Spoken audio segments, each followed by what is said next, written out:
పేదవాడికి వైద్యం అందించాలి.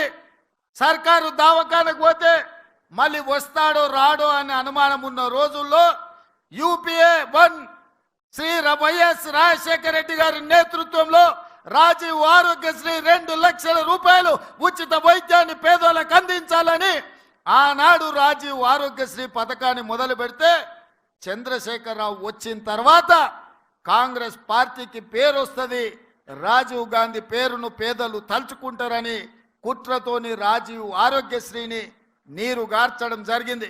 కానీ కాంగ్రెస్ పార్టీ అధికారంలోకి వచ్చిన 48 గంటల లోపలే రాజీవ్ ఆరోగ్యశ్రీని 10 లక్షల రూపాయలకు పెంచి ప్రతి పేదవాడిని ఆదుకుంటాం. ఏదో అపోలో శ్రీమంతులే కాదు, పేదవాడు కూడా మహారాజులాగా వెళ్ళి వైద్యం చేయించుకొని ఇంటికి వెళ్లే విధంగా 10 లక్షల రూపాయల రాజీవ్ ఆరోగ్యశ్రీని 48 గంటల్లోనే అమలు చేసి కాంగ్రెస్ పార్టీ పేదల ప్రభుత్వం అని నిరూపించినాం.